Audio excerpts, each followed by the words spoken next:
वंशी किसको सुनाई देती है? जो पहले से ही ठाकुर जी को जानते हैं, बहुत प्रेम करते हैं,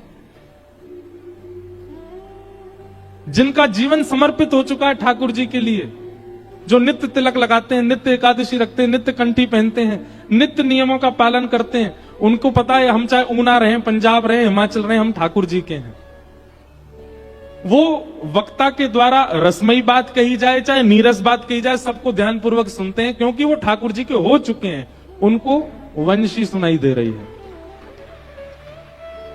और वेणु, जिसको सुनने के बाद आप रुक ना पाओ, जिसको सुनने के बाद आप बैठ ना पाओ, जिसको सुनने के बाद आप सब भूल जाओ और आपका वश ना रहे अपने पर, तुरंत दौड़ने लगो। वृंदावन जिस दिशा में, उस दिशा में दौड़ने लगे। ना तन की स्थिति रहे, ना धन की स्थिति रहे, ना लोक लाज मर्याद कुल किसी का भी स्मरण ना रहे। बस कृष्ण चाहिए, उनकी प्राप्ति करनी है, बस अब वृंदावन जाना है, उनसे मिलना है, वही मेरे सर्वस्व है। ऐसी स्थिति बन जाए तो आप वेणु सुन रहे हैं।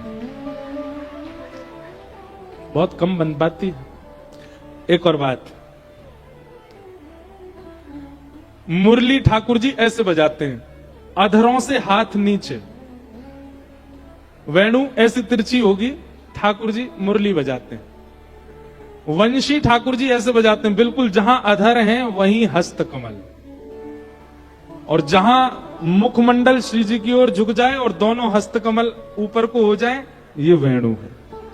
आपको वेणु गोपाल ठाकुर जी के दर्शन बहुत कम होंगे जहां मुखमंडल ऐसे झुका हो और दोनों, वहां नेत्र भी ठाकुर जी के बंद हो जाते हैं, क्योंकि अत्यंत रस में डूब करके ठाकुर जी बजाते हैं।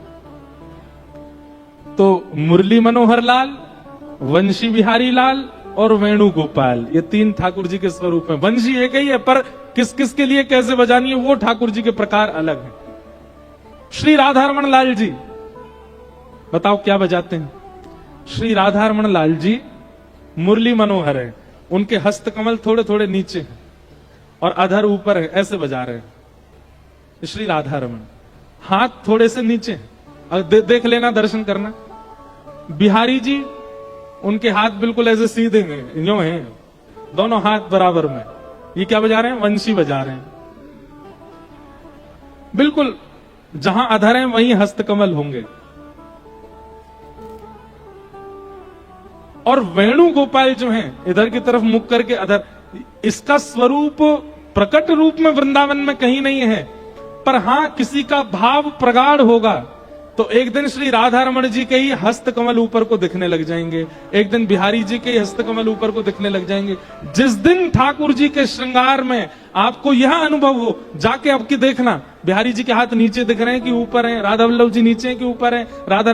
जिस दिन ये हस्त कमल नीचे से आपको एक क्षण के लिए लगे कि नहीं ऊपर की ओर हैं, अधर से ऊपर हैं, समझ जाना अब ठाकुर जी वेणु बजा रहे हैं और आप रास के प्रवेश के लिए अधिकारी बन चुके हैं। हमारे ब्रज साहित्य के, ब्रज के रसिक जन इन सब भावों को बड़े अच्छे से बताते हैं, एक एक विषय को। एक क्षण के लिए ठाकुर जी के अधर से ऊपर यदि हस्त कमल का दर्शन हो जाए तो समझ जाना अब वेणु बज रही है और आप रास के अधिकारी हो चुके हो। जब तक ये हस्त कमल नीचे हैं तो समझो अभी वंशी बजा रहे हैं, अभी मुरली बजा रहे हैं, अभी ठाकुर जी और खींचवे को प्रयास कर रहे हैं आपको अपनी ओर। लेकिन जब पूर्ण रूपेण खिंच जाओगे तो वेणु गोपाल हो जाएंगे। और वेणु जब बजेगी, जगऊ कलम वाम दृशाम मनोहरम, फिर रास होगा। और रास में जैसे गोपियां पहुंची हैं वैसे ही आप पहुंचोगे, रोक नहीं पाओगे स्वयं को। जैसे मीरा पहुंची है वैसे ही पहुंचोगे, जैसे करमेती बाई पहुंची है, जैसे रसखान पहुंचे हैं वैसे ही पहुंचोगे। तो यह भी एक नियम है कि मुरली मनोहर ठाकुर जी जिस दिन वेणु गोपाल के रूप में दिख जाएं तब समझो कि आपका भजन सार्थक है, आपका भजन लग रहा है। लेकिन अगर वेणु गोपाल दिख जाएं तो ढिंडोरा मत पीटना। आजकल भक्तों में एक बहुत बड़ी कमी है, तुरंत गा देते हैं सब जगह। कुछ नहीं तो ऊना से 15-20 लोगों को लेके गए और बिहारी जी में जाके पहले से डिसाइड करके देखेंगे हाथ ऊपर है कि नीचे, महाराज जी बोल रहे थे। और कई लोग उनमें से ऐसे, कहां दिखे? हमें तो नीचे ही दिखे। एक बोले नहीं मेरे तो बिल्कुल ऊपर थे, जहां थे। मैं वेणु सुन ली मैंने, अब तो मैं रास में जाऊंगी सीधी। बाकी सब निराश हो गए बेचारे, वो हमको तो नीचे ही दिखे थे। ऐसा मत करना, प्रदर्शन नहीं। अगर अनुभव हो जाए तुरंत चुप हो जाना, गोपनीय रख लेना अपने चित्त में, अब बोलना ही नहीं है किसी को। मुझे वेणु गोपाल के दर्शन हो चुके हैं। वेणु गोपाल मतलब रास बिहारी, और रास बिहारी ठाकुर जी के दर्शन गोपी को ही होंगे, सबको नहीं।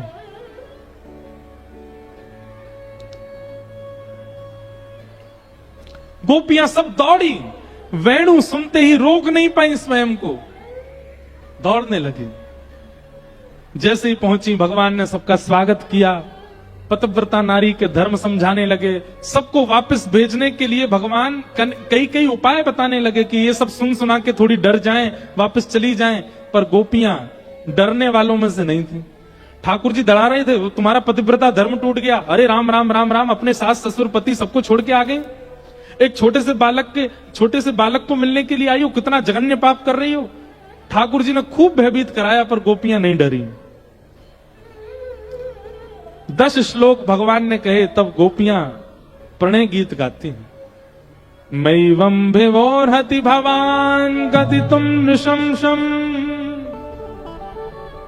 संत्यज्य सर्व विषयांस्तव पादमूलम् भक्ता भजस्व दुर्वग्रहमात्यजास्मान् देवो यथादि पुरुषो भजते मुमुक्षु। हे नाथ, बहुत सुंदर है प्रणय गीत। कभी वृंदावन में, और वैसे तो अब समय नहीं मिल पाता है, लेकिन कभी अकिंचन सत्र एक करेंगे और उसमें वेणु गीत, ये प्रणय गीत, बहुत अंतरंग चर्चा है, सबके समझ में आने वाली बातें नहीं है।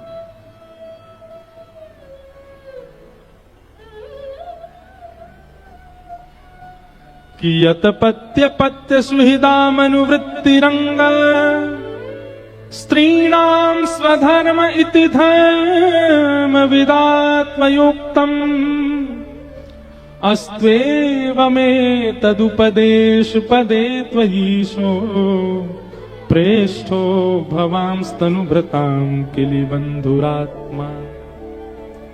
गोपियां कहती हैं, बोले नाथ आपने बहुत सुंदर प्रवचन किया स्त्री धर्म का, पर आपके द्वारा स्त्री धर्म का प्रवचन सुनकर के हमको ऐसा लगा कि कहीं आपको ऐसा लगता है कि हम स्त्री धर्म जानती नहीं है। बताई तो उसको जाती है बात जो ना जानता हो।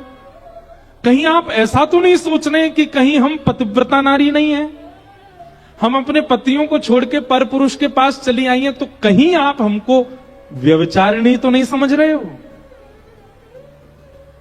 ठाकुर जी से कह रही हैं गोपियां, नाथ हमारी बात सुनिएगा, हमारा प्रेम कैसा है ये अभी आप जाने ही नहीं हो, ये अभी आप समझे ही नहीं हो।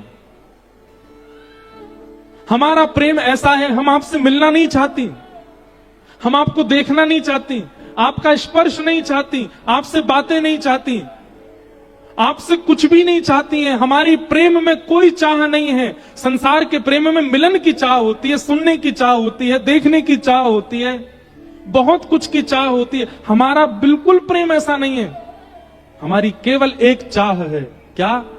एक बार आप केवल अपने मुख से कह दो कि हमको आपने स्वीकार कर लिया, उसके बाद जीवन भर हमारी तरफ देखना भी मत, हम ऐसे ही जी लेंगे। ऐसा हमारा प्रेम है। हम बस चाहती हैं सुनना कि आपने हमको स्वीकार कर लिया है, आप हमें अपना चुके हो, आप हमारे प्रेम को स्वीकार कर चुके हो। बस ये कह दीजिए, और ये कहने के बाद आप जीवन भर के लिए हमें अकेला छोड़ दीजिए। श्री चैतन्य महाप्रभु का एक ग्रंथ का एक बहुत सुंदर श्लोक है, मुझे याद नहीं है, उसमें गोपियां कहती हैं, फिर चाहे हमें कभी मत देखना, चाहे हमारी दी हुई वस्तुओं को भी आप स्वीकार मत करना, चाहे कभी हमारी प्रशंसा मत करना, हमें सब स्वीकार है, क्योंकि हमारा प्रेम इन सब भावों में व्यवस्थित है ही नहीं। हमारा तो प्रेम केवल इतना है, ये सुनने आई है आपसे कि आपने हमको स्वीकार कर लिया। बता दीजिए, हम चली जाएंगी लौट करके, फिर कभी नहीं आएंगे। उसी भाव में हम, ये सुनने में जितना आसान लग रहा है ना, उतना ही कठिन है। हमारे अंदर प्रेम प्रकट ही इसी भाव से होता है कि प्राप्त करना है, लेकिन गोपियों के चित्त का प्रेम इस भाव से प्रकट है कि भले ही प्राप्त ना हो, बस एक बार स्वीकार ही, और कहां तक है, अंत में तो गोपियां ये भी कहती हैं स्वीकार भी मत करो, छोड़ के चले जाओ, पर हमारा प्रेम तो सदा ऐसे ही रहेगा आपके प्रति। एक विलग चर्चा है, ये ऐसा प्रेम संसार में नहीं देख सकते आप कभी भी।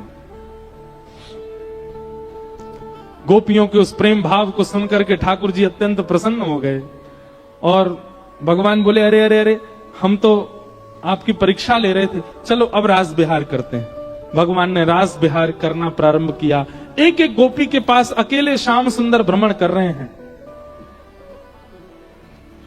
पर गोपियों के चित्त में मान आ गया। आप लोग हमसे पूछेंगे महाराज जी, कहां इतना निस्वार्थ प्रेम प्रकट करने वाली गोपियां और अचानक से कथा बदल जाती है कि गोपियों के चित्त में मान आ गया। हमें तो लगा था कि ये गोपियां मान रहित होंगी, इनके चित्त में कोई दोष नहीं होगा, तभी ठाकुर जी इनको स्वीकार कर रहे हैं। ठाकुर जी ने स्वीकार कर लिया, उसके बाद मान आ गया। ये किस बात का प्रमाण है? गोपियों के चित्त में मान शिक्षात्मक रूप से आया। ध्यान से सुनिएगा सब लोग। कई बार छोटा बच्चा होता है ना, उसको मां बोलती है उधर नहीं जाओ, उधर नहीं जाओ, वो बालक नहीं मानता, तो मां क्या करती है, उस बालक को दिखाते हुए खुद जाती है और खुद जाकर के वहां किसी वस्तु को छू के फिर ऐसे करती है, हो लग गई लग गई लग गई लग गई, तो फिर बालक डर जाता है, बोलो यहां मुझे नहीं जाना, मां को यहां पीड़ा हुई है। ठीक वैसे इसको कहते हैं शिक्षात्मक लीला। गोपियों के चित्त में मान आया नहीं है, ये शिक्षा के लिए गोपियां कर रही हैं, हम लोगों को समझाने के लिए। क्या कि भाई ठाकुर जी अगर आ गए और आप बिना गुरु कृपा, बिना गुरु आज्ञा माने अगर ठाकुर जी को प्राप्त कर लोगे, तो आपके चित्त में मान आ जाएगा कि मैंने ठाकुर जी को प्राप्त कर लिया। इसलिए गुरु आज्ञा, गुरु शिक्षा, गुरु निर्देशों का पालन करते ही जाइएगा ठाकुर जी के पास। गोपियां बोली हम बिना गुरु आज्ञा, बिना गुरु निर्देश, बिना गुरु इच्छा के हम चली आई हैं, इसलिए हमें मान आया। ये गोपियों को नहीं आया है, हमको शिक्षा देने के लिए आया है। आप मत जाना। अब यहां गुरु दीक्षा लेने की भी बात कह दूं तो कोई अतिशयोक्ति नहीं, पर गुरु दीक्षा से ज्यादा गुरु दिशा, गुरु आज्ञा मान के, गुरु दिशा लेकर, गुरु की कृपा मान करके तब ठाकुर जी के सानिध्य में जाओगे तो मान नहीं आएगा। नहीं तो आजकल सोशल मीडिया पे लोग अपने घर के ठाकुर जी के मुंह में चम्मच लगा देते हैं दूध की और वीडियो बना, देखो हमारे ठाकुर जी गोपाल जी दूध पी गए, दूध पी गए। मान आ जाता है। हमारे ठाकुर जी तो ऐसे दूध पी लेते हैं। ये मान क्यों आता है भक्ति में? बिना गुरु निर्देशन, बिना गुरु शिक्षा के अगर जाओगे तो मान आएगा। ये गोपियां शिक्षा दे रही हैं हमको। ठाकुर जी जैसे अंतर ध्यान हुए, मान आ गया गोपियों को, ठाकुर जी अंतर ध्यान हो गए, तब गोपियों ने कहा अब गुरु शरण जाओ। गुरु कौन है? श्री किशोरी जी। तब किशोरी जी की शरण में सब गोपियां गईं। हा नाथ रमण प्रेष्ठ क्वासी क्वासी महाभुज दास्यास्ते कृपणाया में सखेद शय सन्निधि। हे सुन राधिका दुलारी तेरे द्वार का भिखारी हूं मैं, शाम का पुजारी एक पीड़ा है हमारी, हमें शाम ना मिला, हमें शाम ना मिला, हमें शाम ना मिला।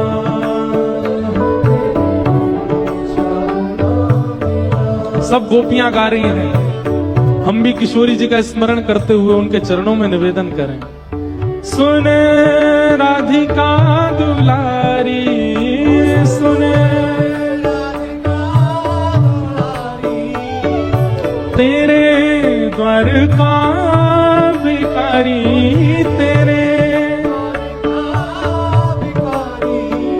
तेरे शाम का पुजारी एक पीड़ा है हमारी, हमें शाम ना मिला, हमें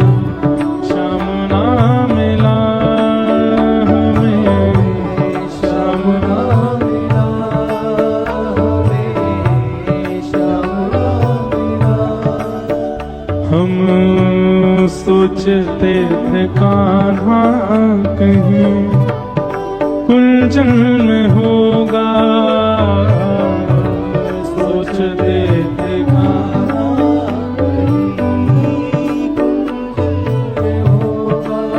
हम सोचते थे कान्हा कहीं कुंजन में होगा,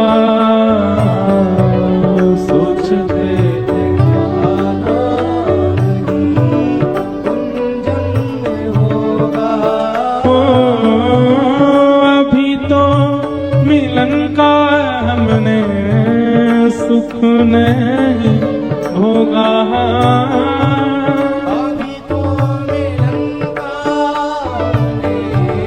सुख नहीं भोगा। अभी तो मिलन का हमने सुख नहीं भोगा।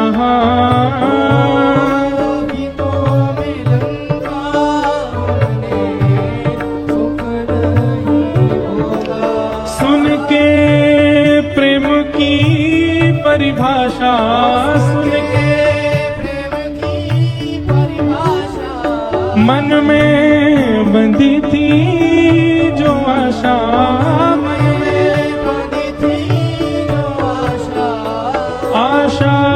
हुई रे निराशा झूठी, दे गया दिलासा,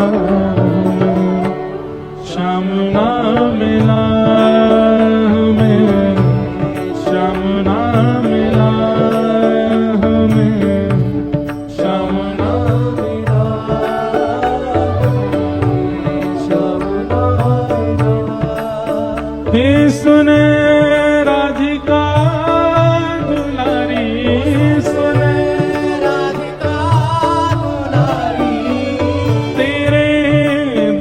का भिखारी, तेरे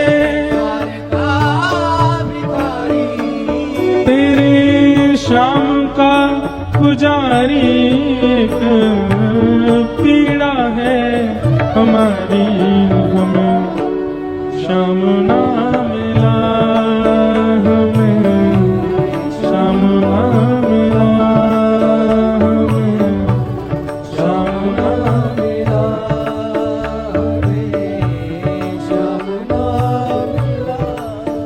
हमें श्याम ना मिला, हमें श्याम ना मिला, हमें श्याम ना मिला, श्याम ना मिला। गोपियां कृष्ण विरह में गाने लगी, गोपी गीत गा रहे हैं।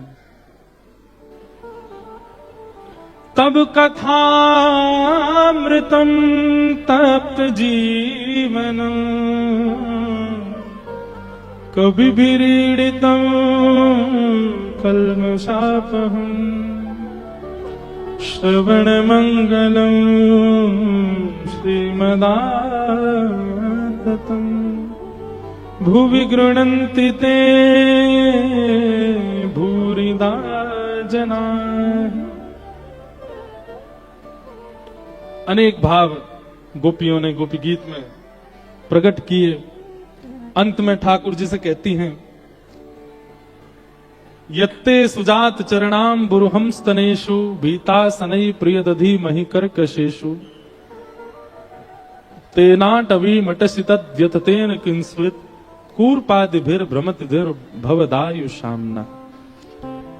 गोपियों ने गोपी गीत गाया और इस गीत के गाते ही जैसे रुरुदुस्वस्वरम राजन कृष्ण दर्शन लालसा, तुरंत ठाकुर जी ताशा माभिर्भूत सौरी स्मयमाय मुखाम्भुज, पीतांबर धरश रघुवी साक्षान मनमथ मनमथ। ठाकुर जी वहीं प्रकट हो गए और प्रकट होकर के सब गोपियों का स्नेह स्वीकार किया। जितनी गोपियां थी अब ठाकुर जी ने उतने रूप धारण कर लिए और यमुना तट पर महारास किया। बहुत सूक्ष्म में मैंने सब भाव बता दिए हैं। क्योंकि विषय अभी बहुत दूर तक हमको जाना है, इसलिए हम क्रम ज्यादा विस्तार नहीं कर रहे हैं।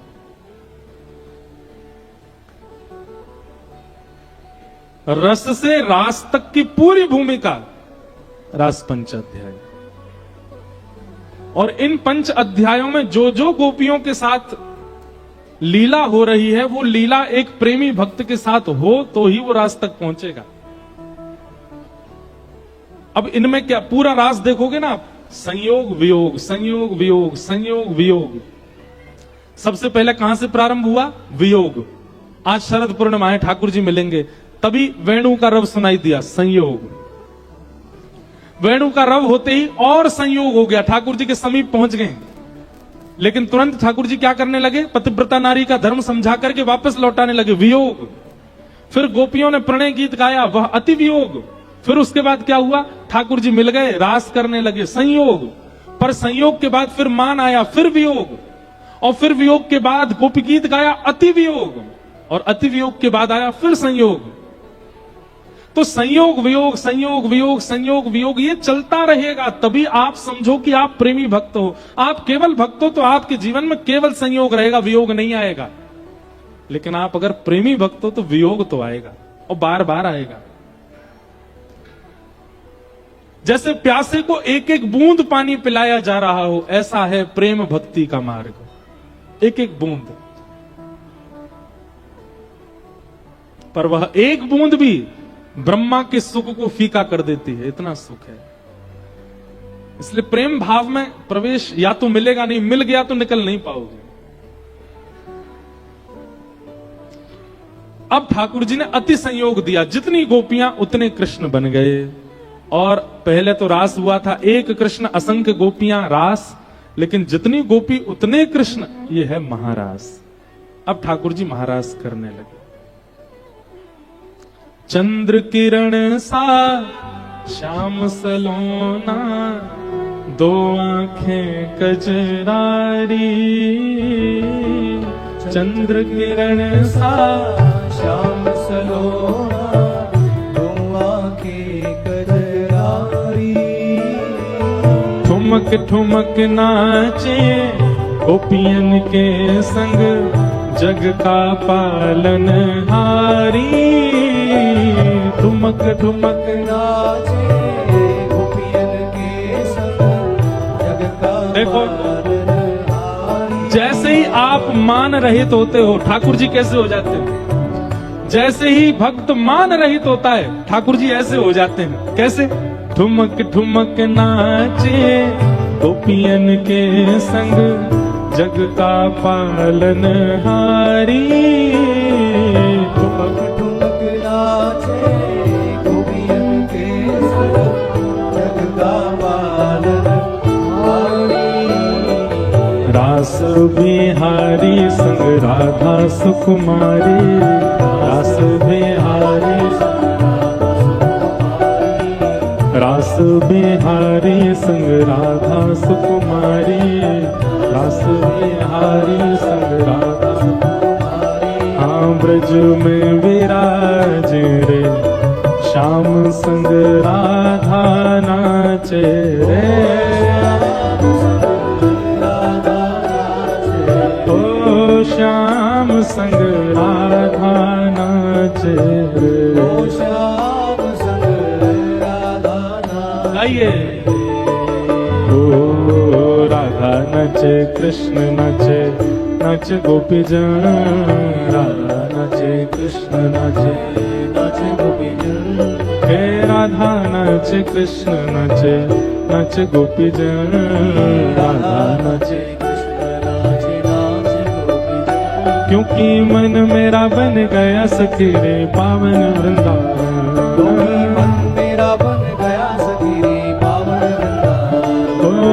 मन मेरा बन गया सखी रे पावन वृंदावन। मन मेरा बन गया सखी। बोलो रास रासेश्वर भगवान की।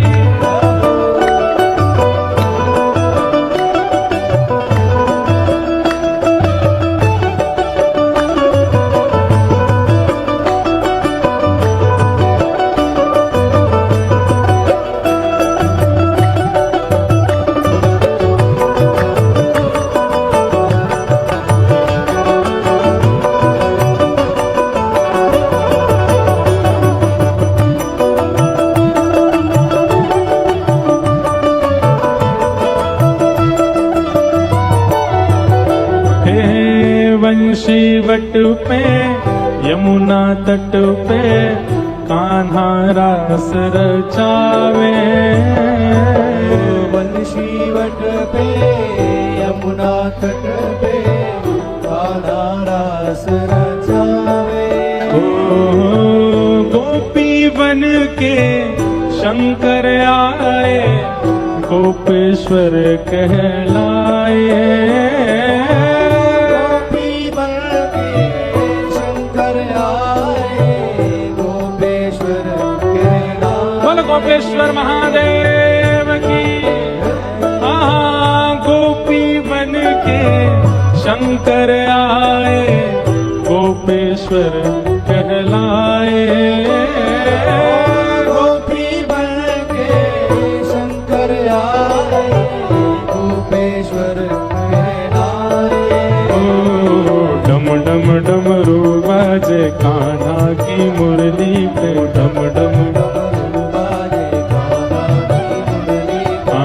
डम डमरू बाजे कान्हा की मुरली पे, डम डम। ओ जग सारा नाचे रे, श्याम संग राधा नाचे रे।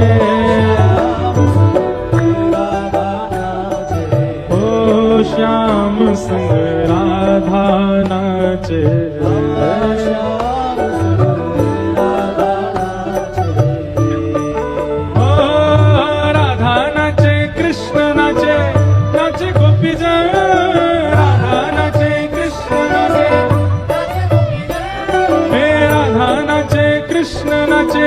नाचे गोपी जय, राधा नाचे कृष्ण नाचे। क्योंकि मन मेरा बन गया सखीरी पावन वृंदावन। क्योंकि मन मेरा बन गया सखीरी पावन वृंदावन। क्योंकि मन मेरा बन गया सखीरी पावन वृंदावन।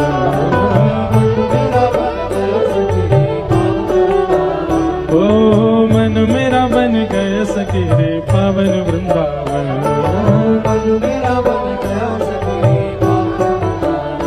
ओ गोकुल में देखो, वृंदावन में देखो रे, गोकुल में देखो, गोकुल में देखो, वृंदावन में देखो रे, गोकुल में देखो। हे गोकुल में देखो, वृंदावन में देखो, हे मेघा गाजे रे, श्याम संग राधा नाचे रे। हे श्याम संग राधा नाचे रे।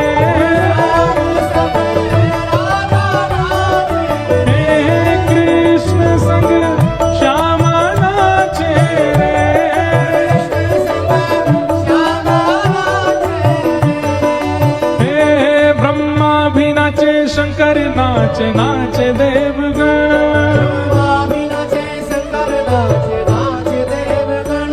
सूरज भी नाचे, चंदा नाचे, नाच तारागण।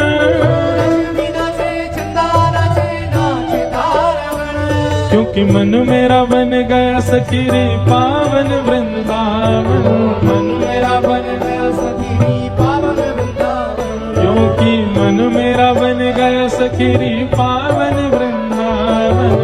मेरा बन गया सखी पावन वृंदावन। हे राधा नाचे, कृष्ण नाचे, नाचे गोपी जय। राधा नाचे, गोपी जय। हे राधा नाचे, कृष्ण नाचे, नाचे गोपी जय। राधा नाचे, कृष्ण नाचे, नाचे गोपी जय। क्योंकि मन मेरा बन गया सखी रे पावन वृंदावन। मन मेरा बन गया सखी रे पावन वृंदावन। मन मेरा बन गया सखी रे पावन वृंदावन। मन मेरा बन गया सखी रे पावन वृंदावन। हे ब्रह्मा भी नाचे, शंकर नाचे, नाचे देवगण। ब्रह्मा भी नाचे, शंकर नाचे, नाचे देवगण। यमुना भी नाचे, गंगा नाचे, नाचे नदी गण। यहाँ ऋषि भी नाचे, मुनि भी नाचे, नाचे संत जन, क्योंकि मन मेरा बन गया सखी पावन वृंदावन, क्योंकि मन मेरा बन गया सखी पावन वृंदावन, क्यों मन मेरा बन गया सखी पावन वृंदावन, हे वृंदावन मेरो वृंदावन, हे श्री वृंदावन प्यारो वृंदावन, हे श्री वृंदावन प्यारो वृंदावन, हे वृंदावन मेरो वृंदावन, हे श्री वृंदावन प्यारो वृंदावन, हे श्री वृंदावन मेरो वृंदावन, हे श्री वृंदावन प्यारो वृंदावन, श्री वृंदावन मेरो वृंदावन। बलराज राजेश्वर भगवान की जय जय श्री राम, जय जय श्री राम, जय जय श्री राम।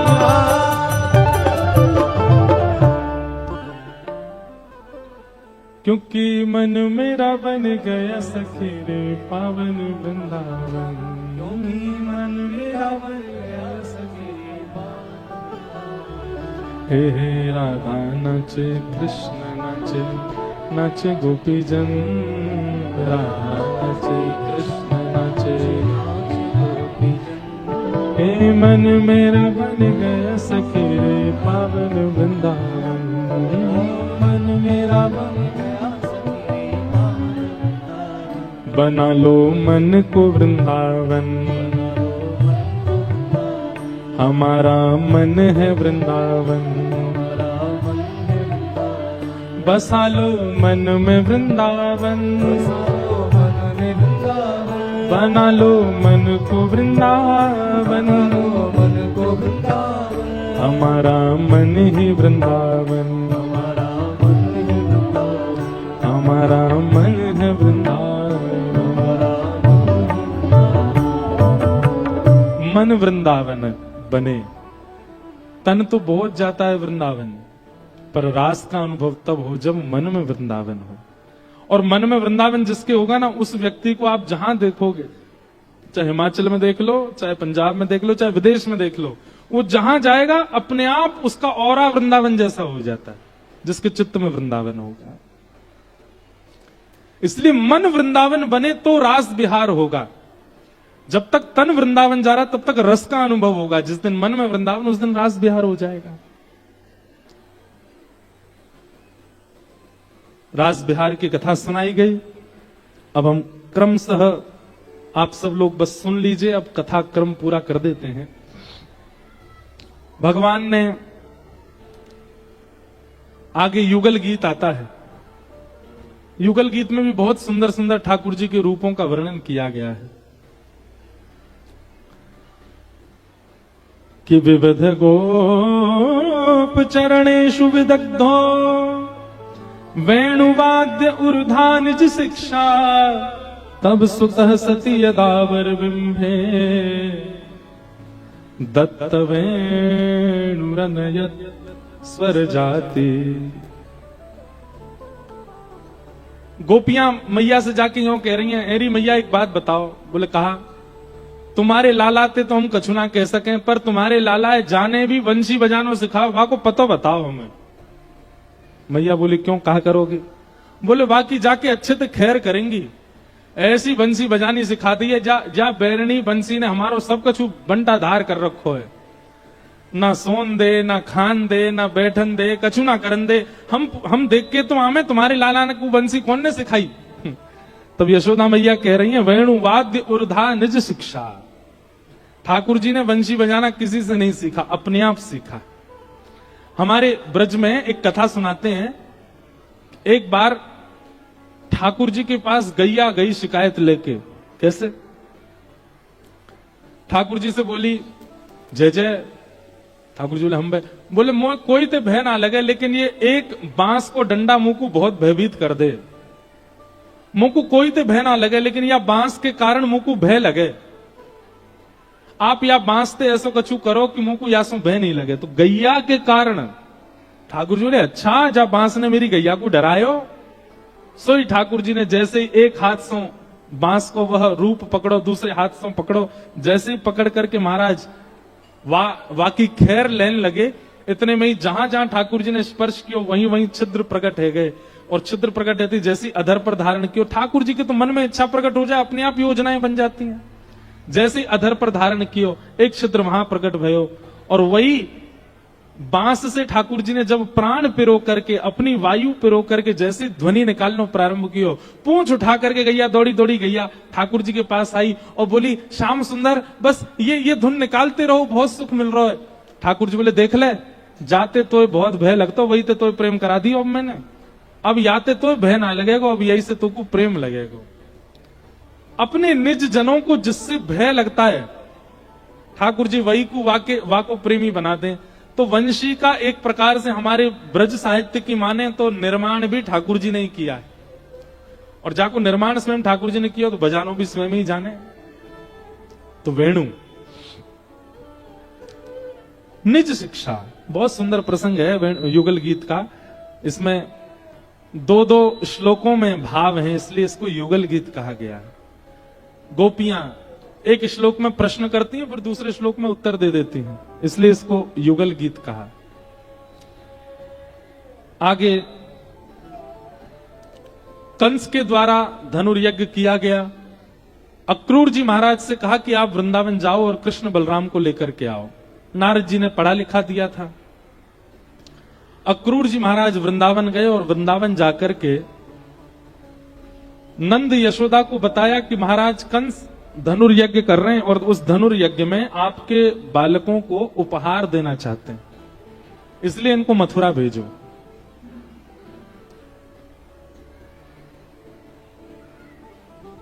भगवान मचल गए मथुरा जाने के लिए, क्योंकि यही एक उपाय है मथुरा जाने का, और तो जा नहीं सकते। ब्रजवासी अगर कह दें कि ठाकुर जी वृंदावन छोड़ना नहीं, तो ठाकुर जी जाएंगे नहीं। लेकिन ठाकुर जी ने ऐसी जिद करी, थोड़ी मचल गए, तो मैया भी मान गई। ठीक है लाला परसों आ जाइए। बोला हाँ मैं आ जाऊंगा। और श्री ठाकुर जी मथुरा प्रस्थान कर गए। ब्रजवासी सब बाट निहारते रहे, देखते रहे, ठाकुर जी लौट करके नहीं आए। मथुरा जाकर के भगवान ने कुबलिया पीड़ हाथी का उद्धार किया, कुब्जा का उद्धार किया, दर्जी का उद्धार किया, धोबी का उद्धार किया, अनेक माली का उद्धार किया। सबकी कथाएं बताई गई। रणभूमि में प्रवेश करने से पूर्व ठाकुर जी ने धनुष भंजन किया। महादेव के द्वारा एक धनुष प्रदत्त था कंस को, और कंस ने कहा था कि इस धनुष को जो तोड़ेगा वही तुमको मारेगा। भगवान ने जाकर के उस धनुष को तोड़ दिया। धनुष क्या है बंधु? अभिमान। जब तक ये बचा हुआ है तब तुमको लगेगा कि तुमको कोई हरा नहीं सकता, लेकिन जिस दिन तुम्हारा मान तोड़ने वाला आ जाएगा उसी दिन तुम्हारा नाश प्रारंभ है। जिसकी क्रिया से, जिसकी उपस्थिति से, जिसके वचनों से आपका मान टूटने लग जाए, समझ जाना वही उद्धार करेगा आपका, नेगेटिव वे में भी पॉजिटिव वे में भी। किसी संत की वाणी सुनकर के आपका मान टूटने लग जाए तो भी समझ जाना यही उद्धार करेंगे हमारा, इन्होंने हमारा मान तोड़ दिया। और पॉजिटिव वे में, नेगेटिव वे में अगर कोई संत नहीं है, कोई व्यक्ति आपसे ज्यादा श्रेष्ठ बन के आपका मान तोड़े, तो समझना वही आपको, आपके मान के कारण आपका उद्धार करेगा। मान तोड़ने वाला ही उद्धार करता है। भगवान ने मान तोड़ दिया। कंस घबरा गया, अब मेरी मृत्यु आ गई। भीतर प्रवेश करके भगवान ने बड़े बड़े मल्लों को मारा, और मल्ल युद्ध करने के बाद महाराज कंस के ऊपर, जहां 50 सीढ़ी ऊपर सिंहासन पर बैठे थे, एक छलांग मार करके ठाकुर जी पहुंच गए उसके पास। और विशाल विकराल स्वरूप था कंस का। छोटे से हमारे साथ 11 वर्ष के ठाकुर जी हैं। ठाकुर जी ने दोनों भुजाओं से कंस को उठाया और उठा करके ऐसे नीचे फेंक दिया जैसे कोई बालक रुई उठा लेता है, ऐसे ठाकुर जी ने उठा करके नीचे पटक दिया। सब मथुरा वाली लोग पहले तो हक्का बक्का रह गए, ये कैसे हो सकता है। लेकिन ठाकुर जी ने जैसे ही पादप प्रहार किया कंस के वक्ष पर, और कंस ने इस पर कोई प्रतिक्रिया नहीं की, तो सबको विश्वास हो गया कि अब ये मर गया। तब सबने खूब ताली बजाई, ठाकुर जी को अपनी गोद में उठा लिया, नाचने लगे, उत्सव मनाने लगे। कंस मर्दन गोपाल की जय। खूब उत्सव मनाया। ठाकुर जी ने कारागृह में जाकर के देवकी मैया वसुदेव जी को मुक्त किया। तत्पश्चात उग्रसेन नाना जी को राज्य गद्दी पर बिठाया, कंस के पिताजी को, और भगवान स्वयं सांदीपनी गुरुकुल अध्ययन के लिए चले गए। सांदीपनी उपाध्याय के यहां अध्ययन करने पर भगवान को सुदामा नाम के मित्र प्राप्त हुए। भगवान कुछ दिन अध्ययन के बाद लौटे। ब्रज की बहुत याद आ रही थी। उद्धव जी को भेजा, जाओ ब्रजवासियों की सुध लेकर के आओ। उद्धव जी महाराज ज्ञान के अग्रगण्य थे, ज्ञानी बहुत थे। वृष्णि नाम प्रवरो मंत्री कृष्णस्य दयित सखा शिष्यो बृहस्पतिर साक्षात उद्धवो बुद्धि सत्तम। उद्धव जी महाराज बहुत तीव्र बुद्धि वाले थे, लेकिन उनके चित्त में प्रेम नहीं था, भक्ति नहीं थी। भगवान ने उद्धव को ही चुना। अब देखो यहां एक बहुत समझने वाली बात है। ठाकुर जी चाहते तो अक्रूर जी को भेज देते, अक्रूर जी तो पहले जा भी चुके थे वृंदावन। ठाकुर जी चाहते तो बलराम जी को भेज देते, किसी और को भेज देते। उद्धव को ही क्यों चुना? क्योंकि उद्धव के पास ज्ञान की जड़ता है, और जड़ को चैतन्य प्रेम बनाता है। भगवान चाहते हैं कि द्वारिका लीला में मुझे किसी ना किसी रूप में ब्रज का दर्शन हो। उसके लिए ठाकुर जी ने उद्धव को चुना। बोले ज्ञानी पूरा है, बस इसको प्रेमी बनाना है। तब भगवान ने उद्धव से कहा तुम जाओ ब्रज। उद्धव जी महाराज ब्रज गए, कह के गए थे शाम को आ जाऊंगा वापस। 6 महीना बाद लौट के गए। 6 महीना में ब्रज की गोपांगनाओं ने, ब्रजवासियों ने और हमारी किशोरी जी ने ऐसा पाठ पढ़ाया उद्धव जी को, उनका ज्ञान चैतन्य हो गया। उद्धव जी लौट करके आए, उनकी स्थिति देख करके ठाकुर जी अति प्रसन्न हो गए, हृदय से लगा लिया और कहा अब द्वारिका लीला में मुझे सुख मिलेगा। जब भी वृंदावन की याद आएगी मैं उद्धव को देख लूंगा, तो लगेगा चलता फिरता ब्रज मेरे साथ चल रहा है। मतलब उद्धव के तन को वृंदावन भेज के उद्धव के मन में वृंदावन को बुला लिया ठाकुर जी। अब जब भी ठाकुर जी को एकांत बैठना होता है ना द्वारिका में, उद्धव का हाथ पकड़ते हैं, अकेले में ले जाते हैं समुद्र के तट पर, अटारी पर, कहीं छत पर, कहीं एकांत में, फिर उद्धव के साथ बैठे रहते हैं। क्यों? उद्धव कोई और चर्चा नहीं करता, केवल प्रेम की चर्चा करता है, केवल भाव की चर्चा करता है, वृंदावन की चर्चा करता है। कितना प्रेम है वृंदावन जिनके चित्त में हो उनसे ठाकुर जी को। पूरा दिन ठाकुर जी सबको देते हैं, लेकिन अपना एकांत ठाकुर जी उद्धव को देते हैं। हमसे अगर पूछा जाए तो ठाकुर जी के सखाओं में सर्वश्रेष्ठ कौन है, तो उद्धव बहुत श्रेष्ठ है। क्यों?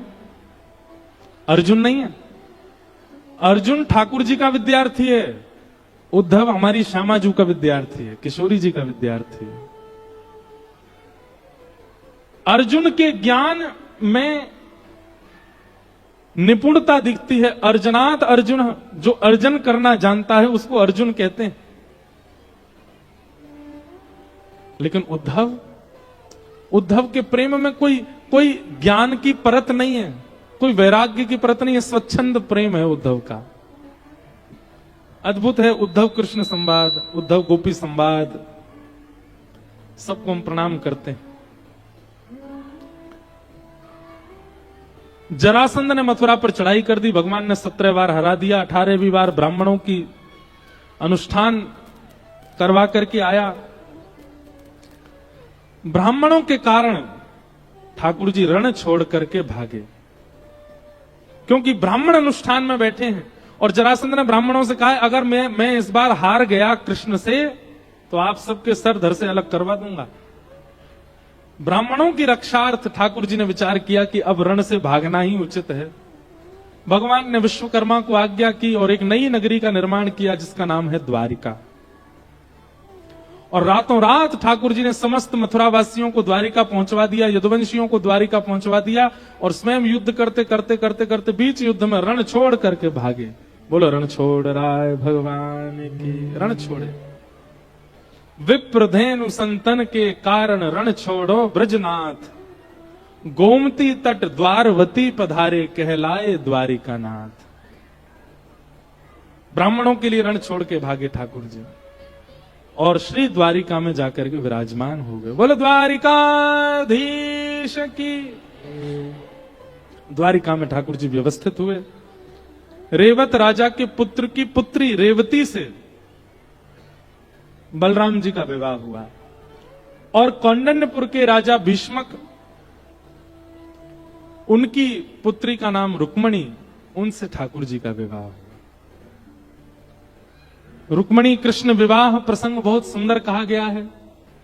रुक्मणी जी ने जब से ठाकुर जी के प्रसंग अति सुने तब से ठाकुर जी का वर्ण करने की इच्छा हुई।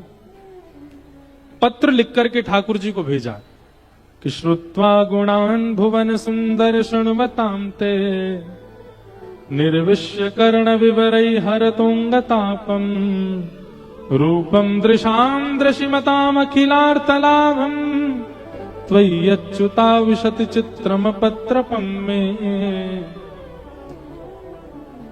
सबसे सुंदर बात रुक्मणी जी के पत्र की सबसे पहला अक्षर श्रुत्वा गुणान भुवन सुंदर।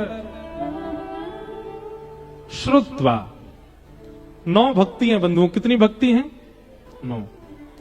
श्रवणम कीर्तनम विष्णु स्मरणम पाद सेवनम अर्चनम वंदनम दास्यम सख्य आत्मनिवेदनम, ये 9 भक्ति है। नवदा भक्ति का प्रारंभ कहां से होता है? श्रवणम, श्रवण भक्ति।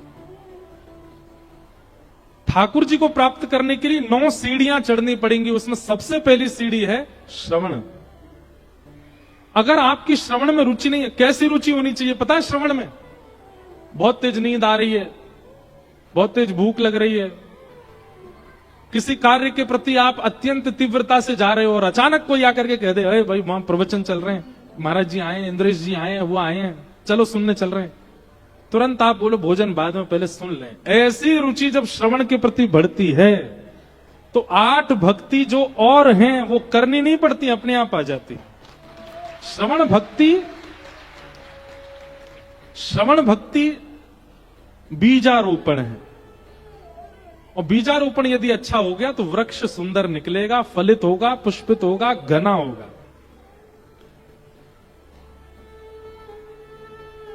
कल हम एक जगह गए थे पहाड़ों में, हमीरपुर। वहां जब गए तो वहां एक जगह पे हमको लोग बोले, महाराज जी हम लोगों से खूब कहते हैं 6 बजे से सत्संग होता है मंगलवार को, कल मंगलवार था ना, 6 बजे से सत्संग होता है, 7 से 8 कीर्तन होता है और 8 से 10 पंगत होती है। मैंने कहा अच्छा। बोले महाराज जी 6 से पौने 8 बजे तक एक आदमी नहीं आता। और बोले पौने 8 बजे इतनी भीड़ आती है, इधर से उधर से, यहां से वहां से, पूरे हमारे हॉल भर जाते हैं। क्यों? 8 बजे पंगत है। बोले आप बोल के जाओ सत्संग में रुचि बने लोगों की। और वहां हम किसी को ऐसे प्रवचन तो नहीं किए, पर हम सब लोगों को एक बात से प्रमाणित करना चाह रहे थे। मैंने कि भाई सत्संग की रुचि देखनी है तो हमारे राधा कृष्ण मंदिर ऊना में आके देखो। मैंने कहा यहां लोग देखो, अब मुझे पता नहीं है कि आप पहले ही पाके बैठते हो कि सुनने के बाद पाते हो, वो तो भगवान जाने। लेकिन हाँ एक बात तो प्रमाणित है, पाके बैठोगे तो झपकी तो आएगी थोड़ी बहुत। झपकते भी नहीं तो इसका मतलब पाके बैठते हो लेकिन कम पाते हो, हैं जगह छोड़ते हो। कथा भी पानी है ना, लेकिन आप सब लोग तत्पर होके बैठते हो। तो हमने कहा भाई लोगों को बताओ, देखो वहां कैसे कथा सुनते हैं लोग। एक भले बीच में कुछ लोग उठते हैं, उठ के जाते हैं, लांगते फलांगते हुए चले जाते हैं। अब किसकी क्या मजबूरी हमको क्या पता, पर रुचि तो है कथा के प्रति ऊना वालों में। इसलिए ऊना वाले श्रेष्ठ हैं, धन्य हैं। हमारे महाराज जी का परिकर भी बहुत बढ़िया है, सब सुनने वाले श्रोता हैं, बस समझ में नहीं आता होगा लेकिन सुनते हैं। और तत्परता रखते हैं। सर्दियों में हमको पंखा कूलर की आवाज बहुत आती थी, वो गर्मियों में जब कथा करते थे हमने की सर्दियों में करेंगे तो ये झालरों की बहुत आवाज आई है, ये जर्र होती थी, मैं कहते परसा हो रही है क्या ऊपर से। और फिर पंगत वालों की आवाज भी तो थी, लेकिन ठीक है, आनंद आया खूब।